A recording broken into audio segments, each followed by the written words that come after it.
हुदहुद ने सोचा कि उसे फौरन हजरत सुलेमान अलैहिस्सलाम से मिलना चाहिए। वो कांपते हुए उनके खेमे की तरफ उड़ा। उस वक्त नबी खाना खा रहे थे। हुदहुद खिड़की से अंदर गया और चुपके से मेज के करीब बैठ गया। वो हजरत सुलेमान अलैहिस्सलाम के हाथों से दूर रहने की कोशिश कर रहा था। वो खौफ से सर झुकाए हुए था। उसने आहिस्ता से सलाम किया और अदब से सर उठाया, मगर उसकी नजरें सुलेमान अलैहिस्सलाम के हाथों पर ही जमी थीं। बात करते हुए भी वो सिर्फ नबी के हाथ देख रहा था। उसने फैसला किया कि उसे ही पहले बोलना चाहिए। उसने अपने सरदार से बहुत कुछ सीखा था और जानता था कि सुलेमान अलैहिस्सलाम का दिल जीतने का बेहतरीन तरीका साफ और सच्ची बात करना है। मेरे मालिक, मैं आपके लिए एक दूर दराज मुल्क की एक ऐसी कौम की अहम खबर लाया हूं जिसके बारे में आप नहीं जानते। मैंने देखा कि सबा की एक औरत अपनी कौम पर हुकूमत करती है।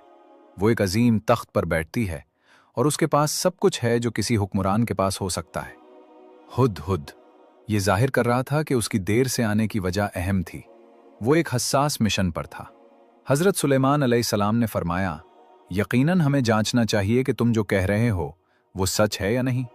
मैं एक खत लिखूंगा, तुम उसे लेकर जाओगे और देखना कि वो लोग कैसे जवाब देते हैं। हुदहुद ने मेहरबंद खत लिया और तेजी से सबा की तरफ उड़ गया। जब वो पहुंचा तो खत को अपनी चौंच में लेकर खुली खिड़की से अंदर गया और पर्दे की सजावट के पीछे छुप गया। उसने देखा कि रानी अपने बिस्तर पर सो रही है। उसके बाल तकिए पर बिखरे हुए थे। उसका चेहरा बहुत खूबसूरत था। उसकी खूबसूरती हैरानकुन थी। हुदहुद ने सोचा कि अगर हजरत सुलेमान अलैहिस्सलाम की फौज सबा की कौम से लड़ेगी तो नतीजा साफ है।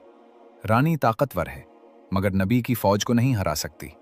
उसकी कौम बहुत आसानी से मगलूब हो जाएगी। हुदहुद सोच रहा था कि क्या वो अभी खत गिरा दे या पहले रानी के मुकम्मल जागने का इंतजार करे। इतने में रानी ने अपनी आंखें खोली और अपने सामने खत देखा। वो फौरन उधर उधर देखने लगी, लेकिन कोई नजर नहीं आया। घबराकर उसने खत उठाया और चुपके से पढ़ा। यह पैगाम सुलेमान अलैहिस्सलाम की तरफ से है, अल्लाह के नाम से जो बड़ा मेहरबान निहायत रहम वाला है। रानी गुस्से में आ गई और दोबारा उधर उधर देखने लगी कि यह खत लाया कौन है। उसने पहरेदारों को बुलाया और कहा, किसकी हिम्मत हुई मेरे कमरे में आने की? ये किसने किया? पहरेदार हैरान रह गए। उन्होंने कहा कि कोई भी कमरे में नहीं आया। वो अपनी तलवारें लिए और आंखें खोलकर पहरा दे रहे थे। उन्होंने कसम खाई कि कोई भी रानी के कमरे के पास नहीं आया। उस बीच हुदहुद परिंदा एक छोटे से सुराख में छुपा हुआ सब सुन रहा था। रानी बिल्कीस चलाई, तो ये खत आया कहां से? उसने खत हाथ में उठाकर दिखाया। पहरेदारों ने अंदाजा लगाने की कोशिश की, लेकिन किसी ने भी खत लाने वाले को नहीं देखा था। वो उलझन में थे और कुछ कह नहीं पा रहे थे। रानी बिल्कीस ने फौरन अपने वजीरों और मशीरों की एक अहम बैठक बुलाई। बैठक में रानी बिल्कीस ने कहा, मेरे मशीरों, मुझे एक बहुत अहम खत मिला है। ये सुलेमान की तरफ से है। वो अपने खत की शुरुआत अल्लाह के नाम से करता है, जो बड़ा मेहरबान और रहम करने वाला है। वो कहता है कि मेरे पास बगैर गुरूर के आओ। आप लोग क्या सोचते हैं, हमें क्या करना चाहिए?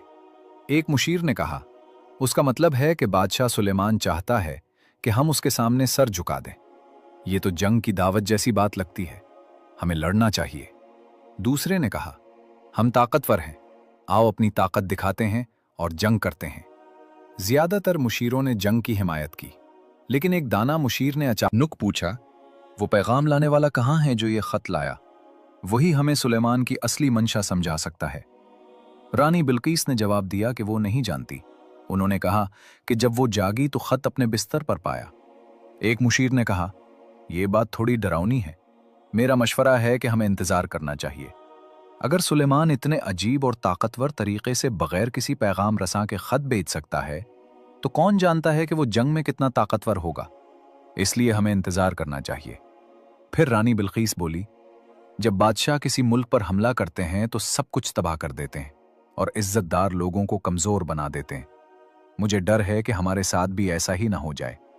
मेरा मशवरा है कि हम तोहफे भेजें और फिर देखें कि क्या जवाब मिलता है। किसी ने एतराज नहीं किया, इसलिए इसी मशवरे को मान लिया गया।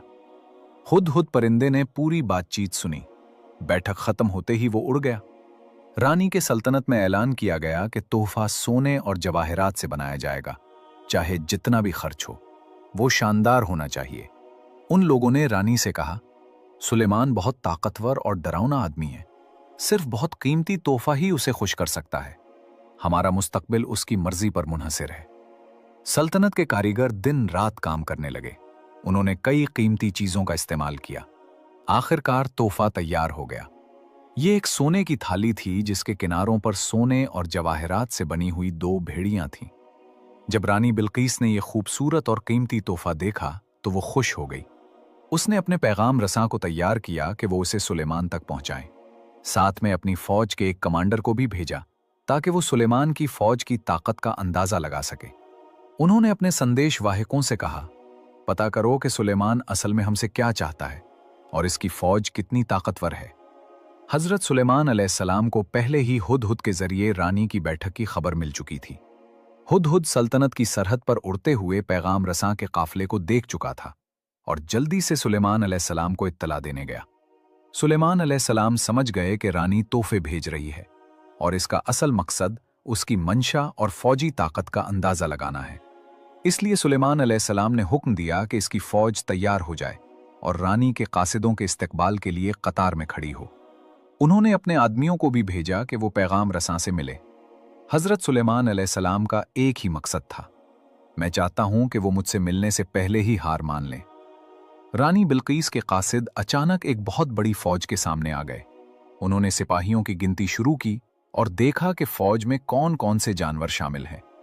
उनकी हैरत की इंतहा न रही जब उन्होंने देखा कि सुलेमान अलैहिस्सलाम की फौज में सिर्फ इंसान 2022 ही नहीं, बल्कि शेर, बब्बर शेर, हाथी, परिंदे और दूसरे जानवर भी हैं। उन्होंने ये भी देखा कि फौज हवा के जरिए एक जगह से दूसरी जगह जा सकती है। उनकी आंखें हैरत से फैल गईं और मुंह खुले के खुले रह गए। ये फौज ऐसी थी